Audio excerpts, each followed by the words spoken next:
In this video, I show how I use oil and enamel paints to wash the panel lines.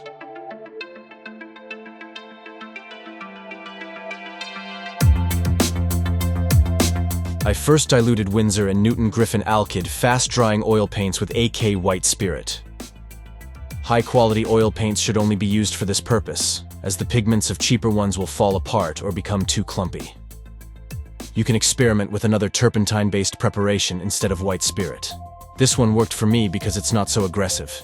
It doesn't discolor later, and the smell is tolerable. Just use a clean solvent, not one you've already washed your brush in.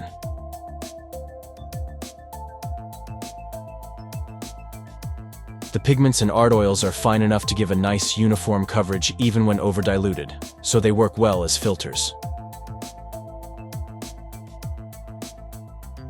This time I made a slightly thicker, sludgier mixture than I usually use for panel coating. The thinner one goes on better, but has less coverage. I prefer to use these rather than pre-mixed products. It means I can always apply the exact color I want, rather than using what I have at home. I made a gray mixture mixed with a little brown on the bottom of the model.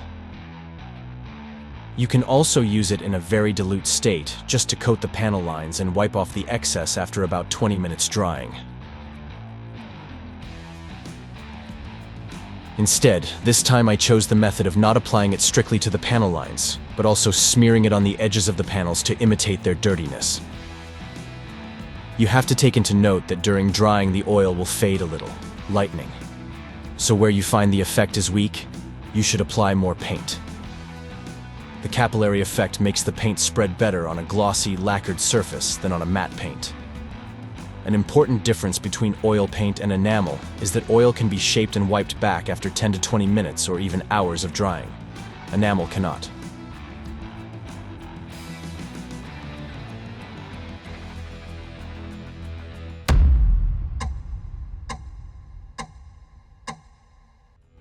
After 15 to 20 minutes of drying, it can be easily shaped with a brush or a cotton swab, or even completely wiped back. Oil paint can take days or even weeks to dry completely. Of course, you don't have to wait for it to dry completely. The paper towel or cotton swab used to wipe off the excess can be dry or slightly dampened with a drop of white spirit. With a damp cloth, it removes more oil paint, making it easy to accidentally wipe off what you wouldn't have wanted to.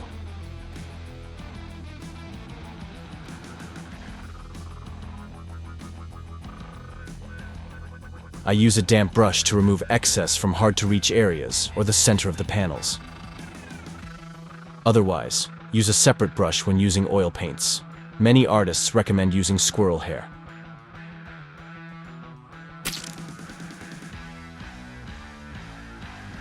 On the upper part of the aircraft, I applied dark green and dark brown Tamiya enamel paint to the camouflage painted surfaces. For thinning, I used X20 thinner. On the finished model, I prefer the different colors of the plane to have the panel line highlighted in the matching color. This gives a more subdued, but perhaps more realistic end result than if it were unthinkingly drenched in a uniform brownish black.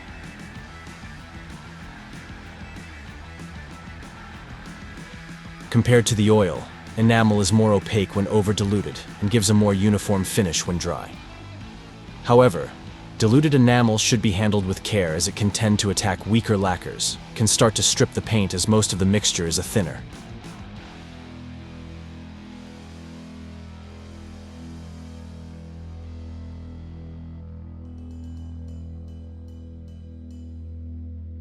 If you run different colors of paint on different panel lines, the diluted paint may run onto the other stain.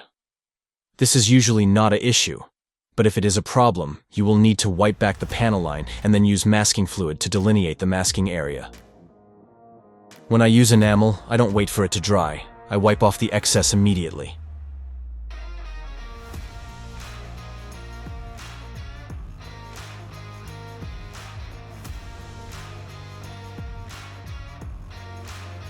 The oil paint can be further shaped after drying. It can be applied in several layers to create the characteristic texture of an aircraft. Enamel, on the other hand, creates a glossy, more resistant surface after a quick drying time. Rather than texturing, it is better suited for highlighting edges and small details.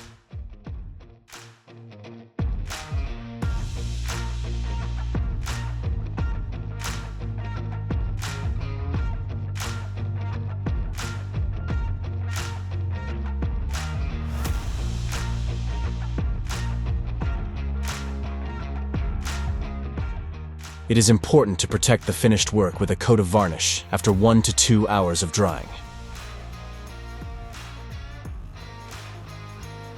You can see the complete building and painting of the model in the following video. I hope you enjoyed this tutorial video. Thanks in advance if you subscribe to the modelbuilder.art YouTube channel.